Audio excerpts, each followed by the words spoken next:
Shalom untuk saudara pendengar yang dikasihi Tuhan Yesus Kristus. Selamat siang dan salam sejahtera untuk kita semuanya. Selamat datang kembali di renungan siang dan doa siang pada hari ini. Semoga saudara yang terkasih dalam keadaan sehat selalu. Kiranya damai dan sukacita Roh Kudus melimpah di dalam hati dan pikiran saudara saat ini. Sebelum kita mulai renungan pada siang hari ini, marilah kita bersama-sama berdoa. Bapa di kerajaan sorga, terima kasih atas penyertaan yang Engkau berikan kepada saya atas siang hari yang indah ini. Terima kasih telah memberi saya kesempatan untuk selalu dapat bersyukur atas segala pekerjaan yang aku kerjakan. Maka dari itu, saya mohon sertailah selalu diri ini sepanjang hari ini.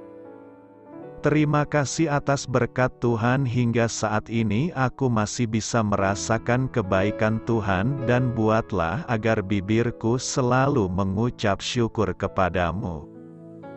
Tuhan Yesus Kristus, terima kasih pada saat ini saya masih bisa bekerja. Tuhan, saat ini saya akan memulai pekerjaan saya. Berkatilah pekerjaan ini dan sertailah sepanjang saya selama bekerja pada hari ini, agar menjadi berkat bagiku, bagi keluargaku dan juga tempat saya bekerja. Berkati seluruhnya di siang hari ini agar berjalan dengan baik dan menjadi berkat untuk kami jalani bersama dengan anak Tuhan yang lainnya. Dalam nama Tuhan Yesus, aku berdoa. Amin. Sahabat saudara rohani, pembacaan ayat emas Alkitab renungan kita siang hari ini.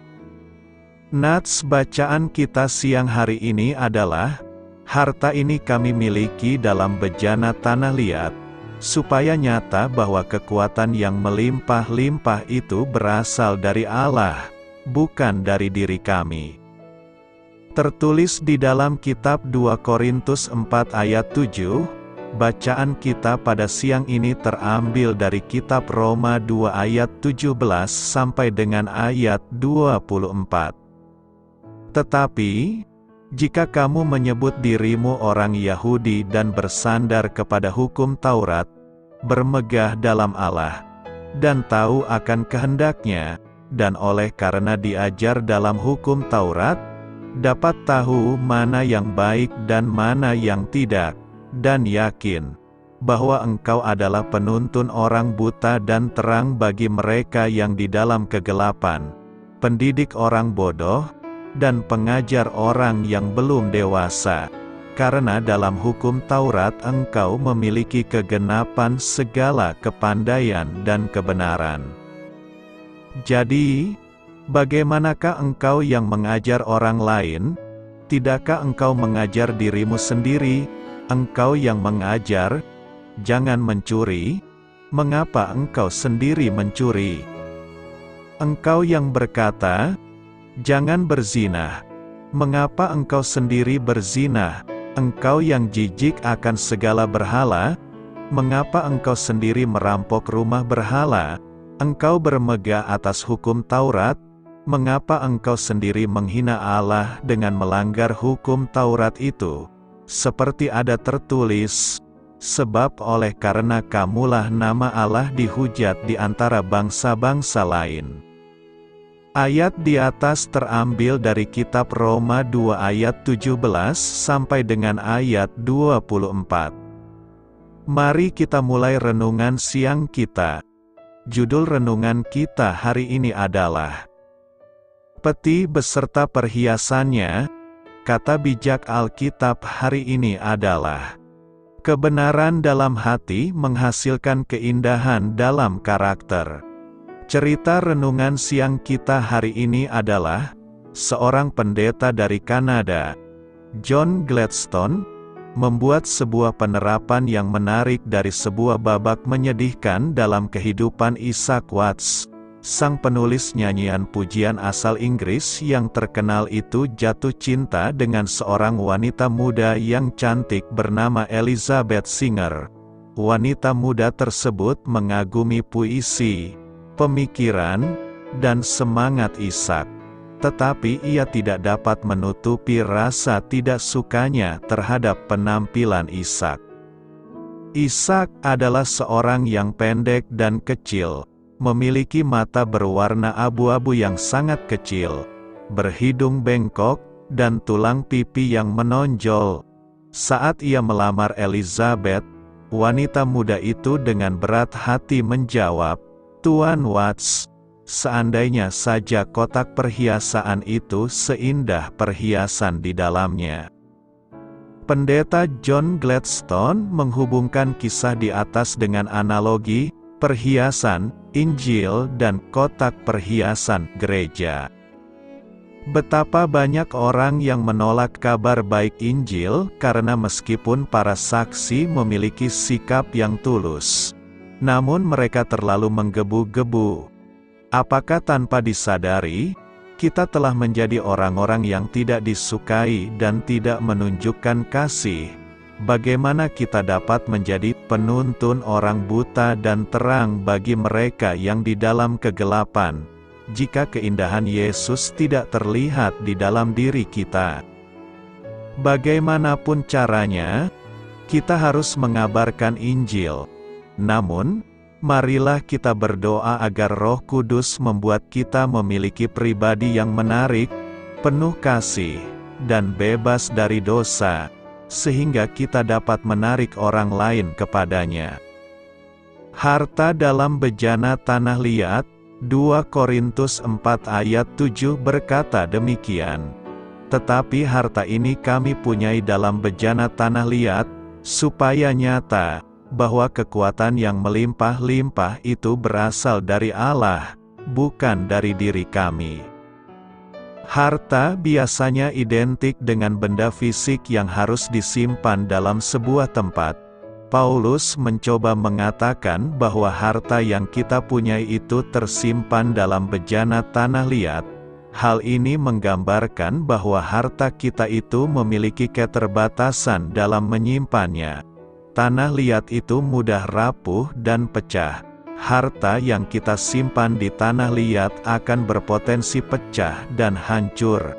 Artinya, harta yang kita miliki dari dunia ini hanya bersifat sementara karena bisa hilang dan lenyap. Paulus hendak menyatakan bahwa jika harta dunia yang disimpan dalam bejana akan lenyap, maka kita memiliki suatu harta rohani yang luar biasa, yaitu keselamatan yang dianugerahkan Tuhan melalui Yesus Kristus, yang harus Paulus beritakan kepada orang-orang yang belum mengenal keselamatan itu. Walaupun harta rohani tersebut tidak ternilai dengan apapun juga, namun harta rohani tersebut tidak ditempatkan pada wadah yang bagus dan mahal, melainkan hanya ditempatkan pada bejana tanah liat saja.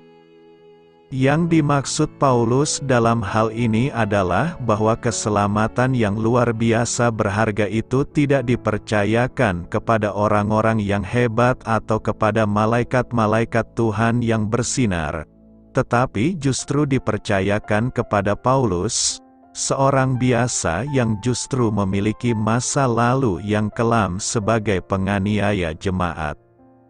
Namun, Paulus menyatakan bahwa ketika Tuhan memilih Paulus untuk menjadi pembawa keselamatan bagi bangsa-bangsa, hal tersebut hanya dapat terjadi karena anugerah dari Tuhan semata. Hanya karena anugerah Tuhan saja, Paulus dapat diberikan kekuatan yang luar biasa untuk menyampaikan kabar baik tersebut. Dalam ayat-ayat selanjutnya, Paulus menceritakan tantangan yang dialaminya dalam memberitakan Injil, yaitu ditindas, dianiaya, dihempaskan, bahkan habis akal. Akan tetapi Tuhan selalu memberikan kekuatan kepada Paulus sehingga mereka pun dapat melewati tantangan demi tantangan yang terjadi. Apa yang membuat Paulus dapat menghadapi keadaan yang sangat sukar sekalipun? Tidak bukan dan tidak lain adalah karena Paulus memiliki Yesus di dalam tubuhnya. Paulus membawa kematian Yesus, yang dapat diartikan bahwa Paulus juga meneladani bagaimana penderitaan yang ditanggung Yesus, sehingga dalam keadaan yang sulit pun, Paulus dapat mengerti bagaimana penderitaan yang dulu ditanggung Yesus untuk menyelamatkan manusia. Paulus juga membawa kehidupan Yesus, yang dapat diartikan bahwa walaupun ada penderitaan yang harus dialami, tetapi kebangkitan Yesus membawa kita memiliki pengharapan akan upah yang besar di surga kelak. Satu hal lagi yang membuat Paulus mampu menghadapi keadaan yang sukar adalah karena kasih yang dimiliki Paulus kepada jemaat-jemaat Tuhan. Tidak mengapa bagi Paulus ketika ia harus menderita, asalkan semakin banyak orang dapat mendengar kabar keselamatan, dan orang-orang yang telah percaya juga semakin bertumbuh dalam iman mereka. Bagaimana dengan kita? Mungkin ada dari kita yang masih menjadi orang Kristen yang biasa-biasa saja. Hal tersebut berarti kita tidak menyadari potensi yang ada dalam diri kita. Tuhan telah meletakkan harta rohani di dalam tiap-tiap kita. Tuhan pun telah memberikan kita karunia dan talenta yang dapat kita gunakan untuk melayani Tuhan. Sudahkah kita menggunakannya? Dan bagi kita yang telah mengambil bagian dalam pelayanan, sudahkah kita menghayati esensi pelayanan? Pelayanan bukan berarti kita mengambil tempat duduk paling depan sehingga orang lain dapat melihat kita. Pelayanan seharusnya berarti bahwa kita memberikan yang terbaik kepada Tuhan karena Tuhan lebih dulu memberi yang terbaik kepada kita. Jika Paulus saja berkata bahwa ia hanyalah bejana tanah yang tidak kelihatan menarik di mata manusia, masakan kita justru berlomba-lomba menghias bejana luar kita tapi tidak peduli terhadap harta rohani yang ada di dalam?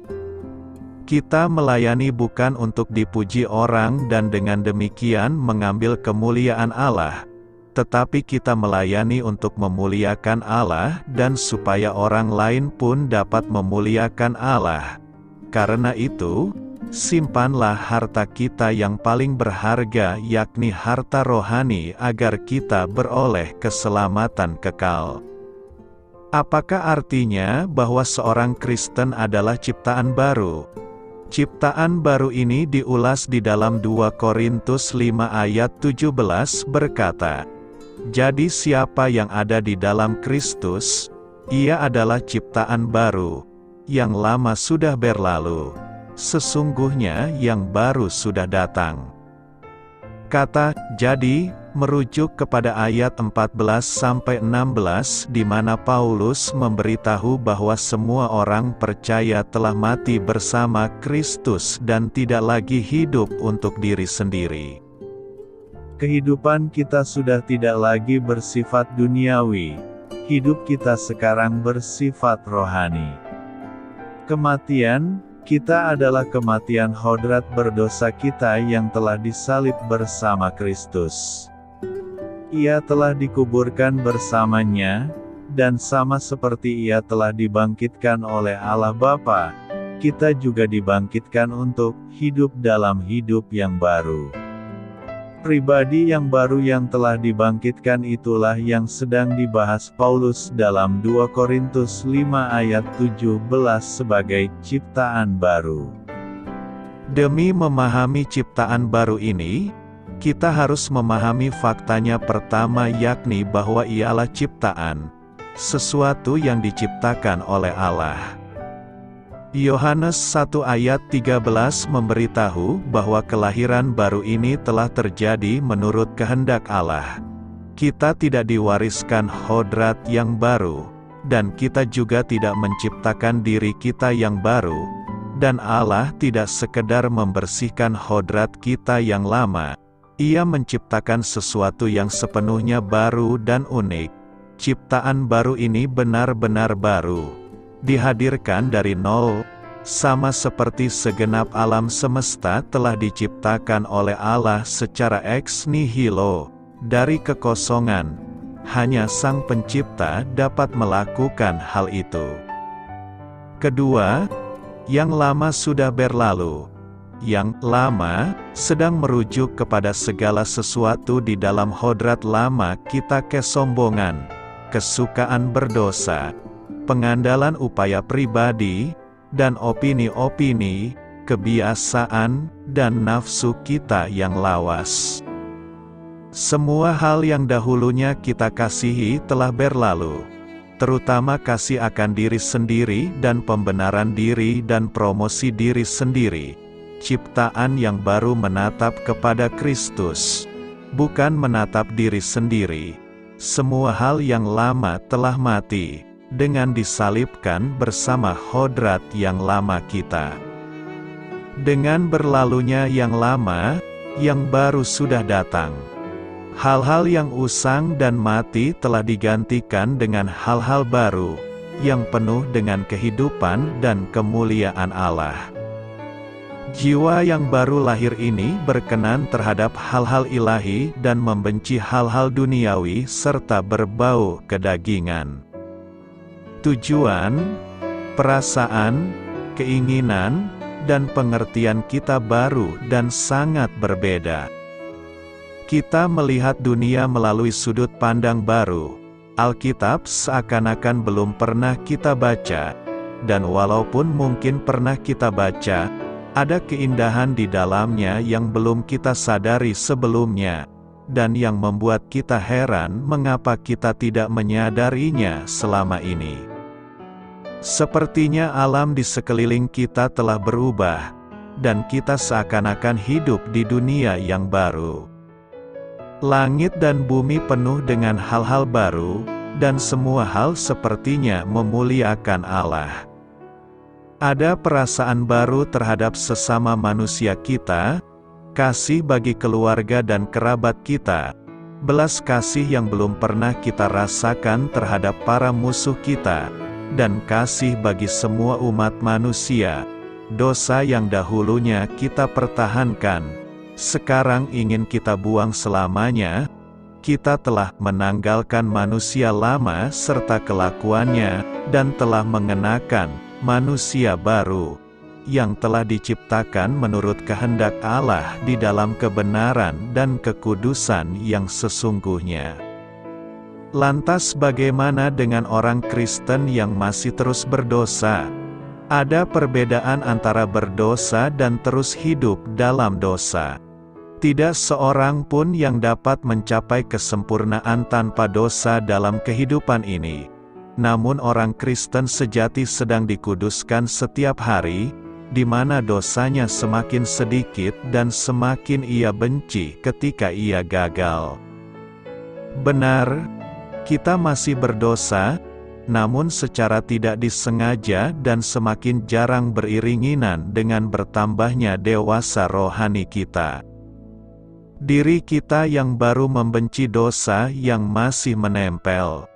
Perbedaannya ialah bahwa ciptaan baru sudah bukan budak bagi dosa, sebagaimana adanya dahulu.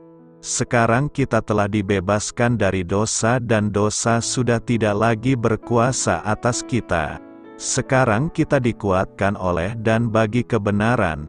Sekarang kita mempunyai pilihan untuk membiarkan dosa berkuasa atau menganggap diri kita mati bagi dosa. Tetapi kamu hidup bagi Allah dalam Kristus Yesus. Puji Tuhan, kita sekarang mempunyai kekuatan untuk memilih alternatif kedua. Ciptaan baru adalah hal yang luar biasa. yang dirancangkan dalam pikiran Allah dan diciptakan oleh kuasa-Nya dan bagi kemuliaan-Nya. Dibenarkan karena iman. Dalam minggu ini kita memasuki minggu Reminiscere. Reminiscere artinya, ingatlah segala rahmat-Mu dan kasih setia-Mu ya Tuhan, saingot ma angka dengan nibasam. Tema khotbah yang akan kita renungkan, dibenarkan karena iman. Pembenaran oleh iman ini diangkat dari kisah iman Abraham. Kita pasti pernah mendengar bagaimana kisah kehidupan Abraham yang dikenal sebagai bapa orang beriman. Abraham senantiasa hidup di dalam imannya. Dia tidak mempertanyakan banyak hal. Dia percaya penuh kepada tuntunan Tuhan. Abraham bersikap demikian karena dia percaya bagaimana Tuhan akan menuntunnya kepada hal yang baik. Ketika Tuhan memerintahkan Abraham pergi, Dia menghantarnya ke tempat yang baik. Ketika Tuhan memerintahkan Abraham untuk mengorbankan anaknya, Dia pun menyediakan domba sebagai pengganti anaknya untuk dikorbankan. Oleh karena iman yang kokoh seperti itu, Abraham pun dibenarkan oleh Allah. Ayat 4 dan 5 yang menunjukkan bagaimana seseorang dibenarkan oleh karena imannya kepada Tuhan. Apa yang membuat kita dibenarkan oleh iman? Iman memampukan kita menyerahkan diri untuk hidup secara total bergantung kepada Tuhan. Hal itulah yang membuat kita dibenarkan. Karena kita tidak memperjuangkan hidup dengan kekuatan diri kita sendiri tapi dengan kekuatan Tuhan, iman itu bukan soal seberapa banyak saya menghafal perintah Tuhan tapi soal bagaimana saya tunduk dan melibatkan Tuhan dalam kehidupan sehari-hari. Di tengah pergumulan yang kita alami, masihkah kita berjuang dengan kekuatan sendiri? Sudahkah kita hidup bergantung secara total kepada Tuhan? Sejarah gereja mencatat beberapa tendensi dari sebagian orang Kristen untuk membedakan cara kerja Allah di Perjanjian Lama atau PL dan Perjanjian Baru atau PB. Sebagai contoh adalah Marcionisme, dalam pengaruh Gnostisisme yang kental. Bidat Marcionisme bahkan menganggap bahwa Allah PL berbeda dengan Allah di PB.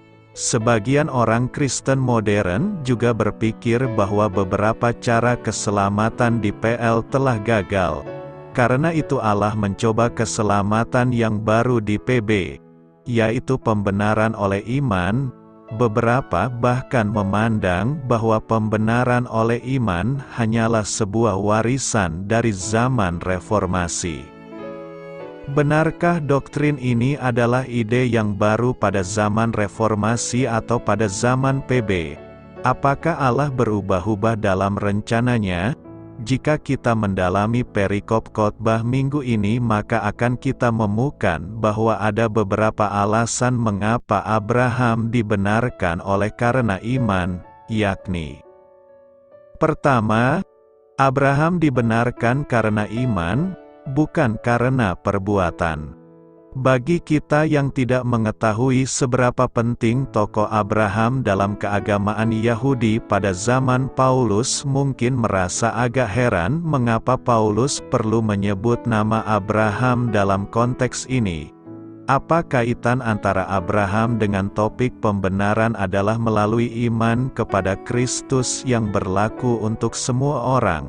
Mengapa ia perlu menegaskan bahwa Abraham pun tidak boleh memegahkan diri di hadapan Allah, karena ia tidak dibenarkan melalui perbuatannya?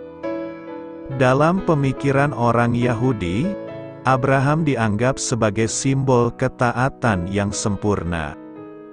Orang-orang Yahudi tetap meyakini bahwa Abraham mendapatkan anugerah Allah dan imannya memegang peranan penting pula. Permasalahannya, mereka berpendapat bahwa kebenaran diperoleh Abraham secara sinergis, anugerah Allah dan usaha manusia. Begitu pula dalam hal iman. Mereka mengajarkan bahwa iman termasuk dalam kategori perbuatan baik di hadapan Allah. Dua kesalahan inilah yang sedang dikritisi oleh Paulus di Roma 4. Paulus pertama-tama menunjukkan bahwa dasar pembenaran Abraham adalah iman. Untuk mendukung pernyataan ini, Paulus di ayat 3 mengutip Kejadian 15 ayat 6. Menariknya, para penulis Yahudi kuno juga merujuk pada teks ini pada saat mereka mendiskusikan kesalehan Abraham. Di mata Paulus, iman Abraham di Kejadian 15 ayat 6 tidak boleh dinilai sebagai sebuah perbuatan. Kebenaran yang diperhitungkan kepada seseorang berdasarkan imannya bukanlah sebuah upah atau hak, melainkan sebagai hadiah. Timbul pertanyaan mengapa pembenaran melalui iman adalah hadiah. Karena yang dilakukan Abraham bukan bekerja, melainkan percaya. Di Kejadian 15 ayat 2-3 Allah datang untuk menguatkan keyakinan Abraham yang mulai pudar. Dalam hal ini Abraham pasti tidak membayangkan bahwa ia akan menggenapi janji Allah dengan usahanya sendiri. Ia sudah sangat lanjut usia, yang ia perbuat hanyalah beriman. Jadi, iman dalam konteks ini tidak layak disebut sebagai perbuatan. Karena pembenaran ini diberikan kepada orang durhaka. Penyebutan Allah sebagai Dia yang membenarkan orang durhaka, mengekspresikan penilaian Paulus bahwa Abraham adalah orang berdosa. Kata asebes juga digunakan untuk kita sebelum kita dibenarkan di dalam Kristus. Hal ini selaras dengan konsep Paulus tentang keberdosaan semua manusia, termasuk Abraham. Karena pembenaran merupakan hasil dari tindakan memperhitungkan. Bentuk pasif, diperhitungkan, menyiratkan Allah sebagai aktor utama. Pemilihan kata logiaizomai juga penting. Kata logiaizomai merujuk pada sesuatu yang bukan berada atau berasal dalam diri seseorang tetapi diperhitungkan kepada orang itu. Dengan kata lain, kebenaran tidak diperoleh oleh Abraham atau tidak berada pada dirinya secara natural, tetapi diperhitungkan oleh Allah. Untuk memperjelas konsep di atas bahwa kebenaran diperhitungkan atas orang berdosa, Paulus di ayat 6-8 mengutip teks lain dari PL, yaitu Mazmur 32 ayat 1-2.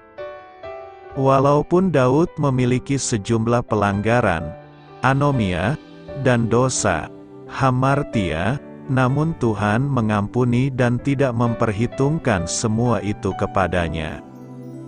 Pemunculan idea tentang pengampunan dosa dalam konteks pembenaran menunjukkan bahwa pembenaran oleh Allah mencakup pelanggaran yang diampuni, dosa yang ditutupi, dan dosa yang tidak diperhitungkan. Bukan berarti bahwa kita tanpa dosa, tetapi Allah tidak memperhitungkan hal itu. Sebaliknya, Ia justru memperhitungkan kebenaran Kristus di kayu salib bagi kita. Orang yang menerima pembenaran semacam ini pasti berbahagia.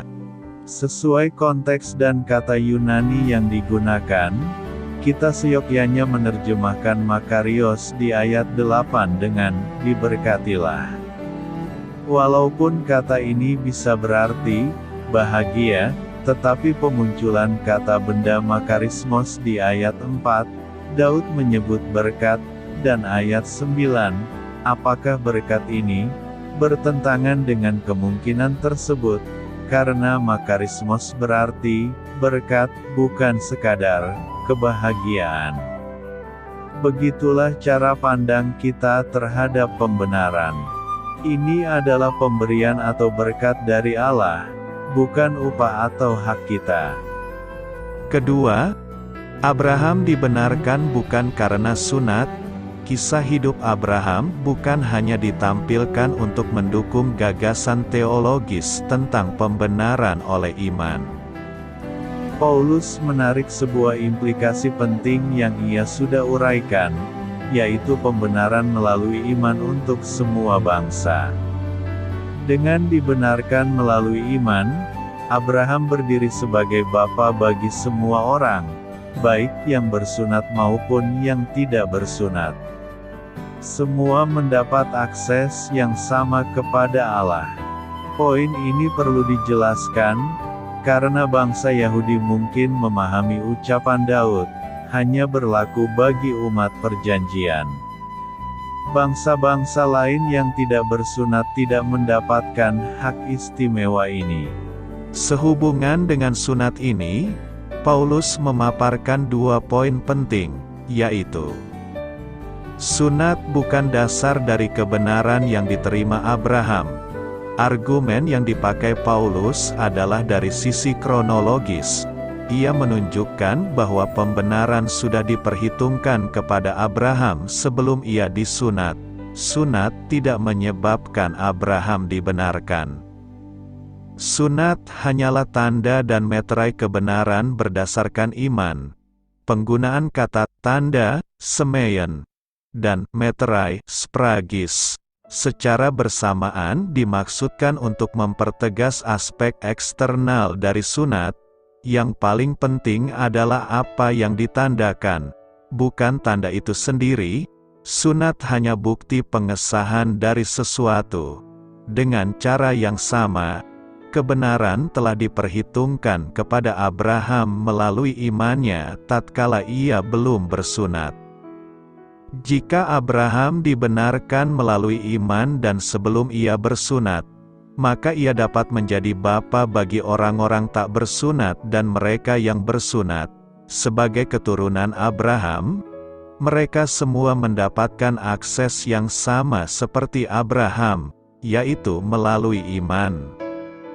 Ketiga, Abraham mendapatkan realisasi janji bukan karena Taurat. Dalam bagian ini, Paulus banyak membicarakan tentang janji.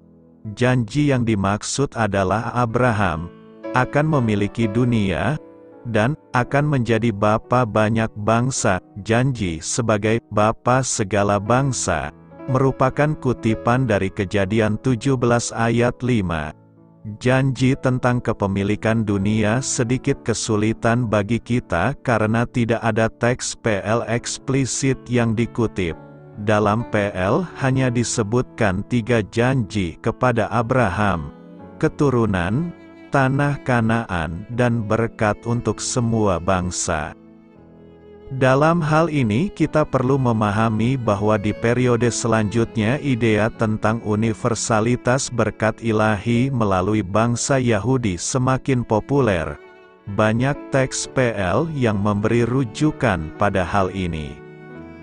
Penjelasan di atas menunjukkan bahwa Paulus berbagi konsep dan keyakinan dengan orang Yahudi lain. Mereka sama-sama meyakini universalitas realisasi janji ilahi melalui Abraham secara khusus atau melalui bangsa Israel secara umum. Perbedaannya, Paulus menganggap bahwa inklusi bangsa-bangsa non-Yahudi ke dalam gereja sebagai pemenuhan dari janji itu.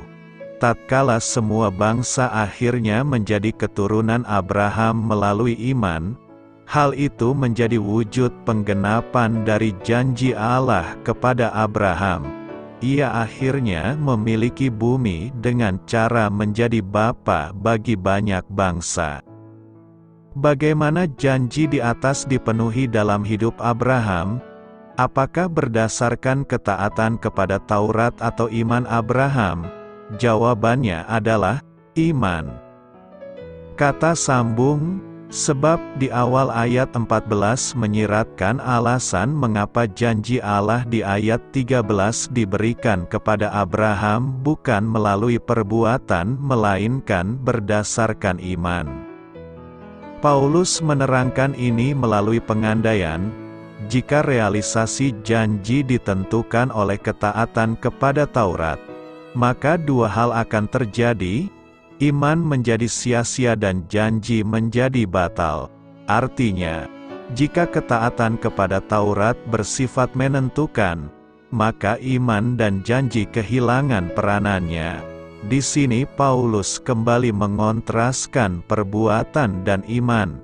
Keduanya bersifat eksklusif.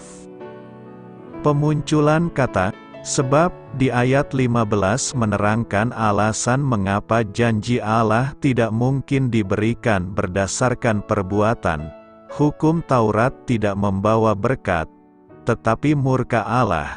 Dalam bahasa Paulus, di mana tidak ada hukum Taurat, di situ tidak ada pelanggaran.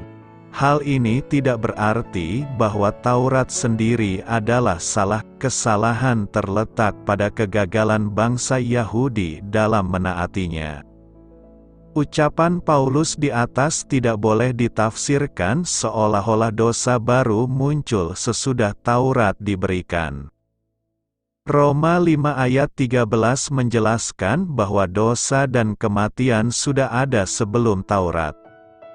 Roma 2 ayat 12-16 pun menegaskan bahwa hukuman Allah berlaku atas mereka yang tidak memiliki Taurat.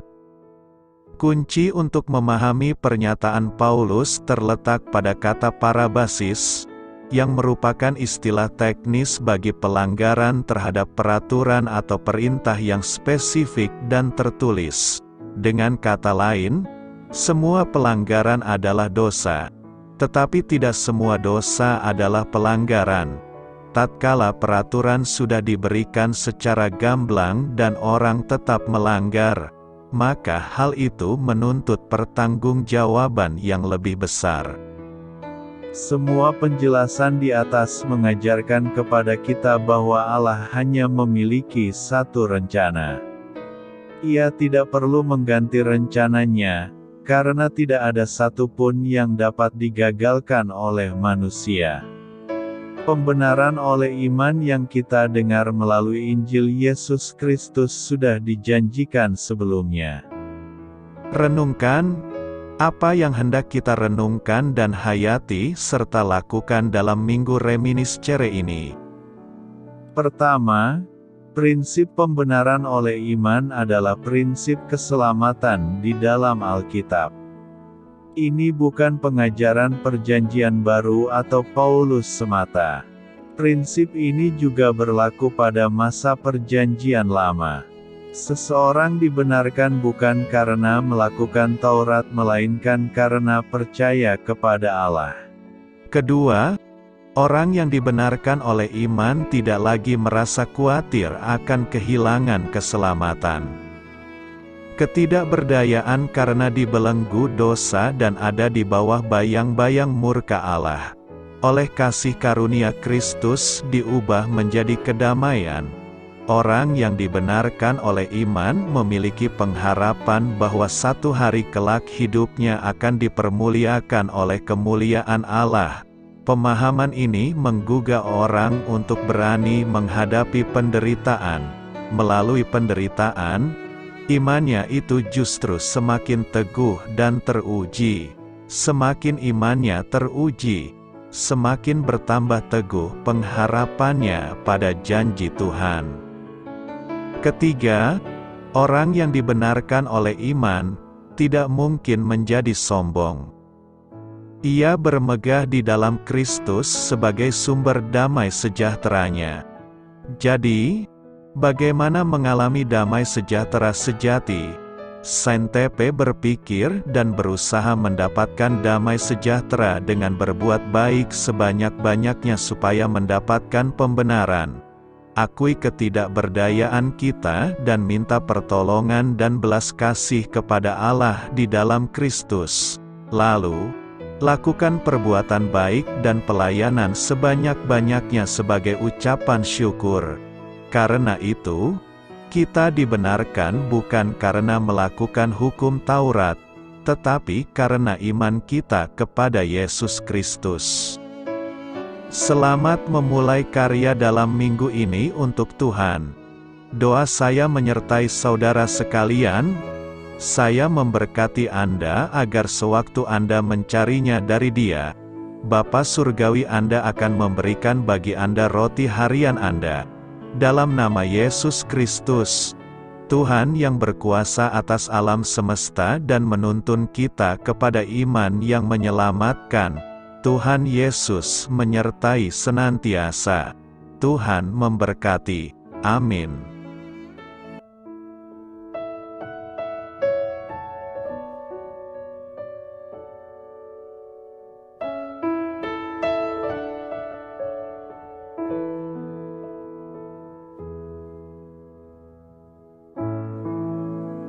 Demikianlah renungan firman Tuhan pada siang hari ini. Semoga menjadi kekuatan di dalam hidup kita dan menjadikan kita pribadi yang lebih sukses. Sebelum kita memulai aktivitas hari ini, marilah kita berdoa. Bapa kami yang ada di sorga, terima kasih atas kasih dan kebaikan Tuhan yang begitu besar buat kami. Tuntunlah perbuatanku agar di sepanjang hari ini saya bisa bekerja sebaik-baiknya, tidak pernah jemu menolong sesama, selalu ramah dan tahu terima kasih, menghayati iman dan mengamalkannya dengan sekuat tenagaku. Semua ini saya sampaikan kepadamu, dengan pengantaraan Kristus, Tuhan kami. Allah, Bapa kami bersyukur kepadamu, bahwa dengan bekerja kami boleh ambil bagian di dalam karya-Mu mensejahterakan dan membahagiakan umat manusia. Kami mohon bimbingan-Mu dalam melaksanakan pekerjaan kami hari ini.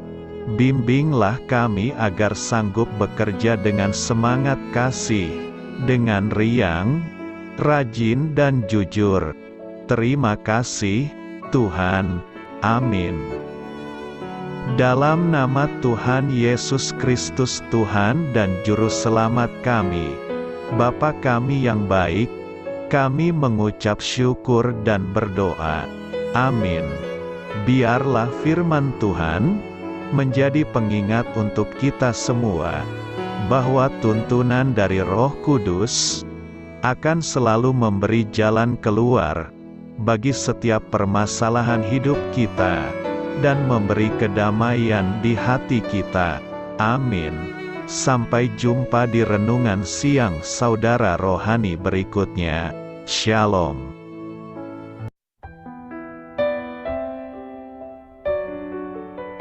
Halo untuk semua pendengar saudara rohani yang terkasih di dalam nama Tuhan Yesus Kristus dimanapun berada.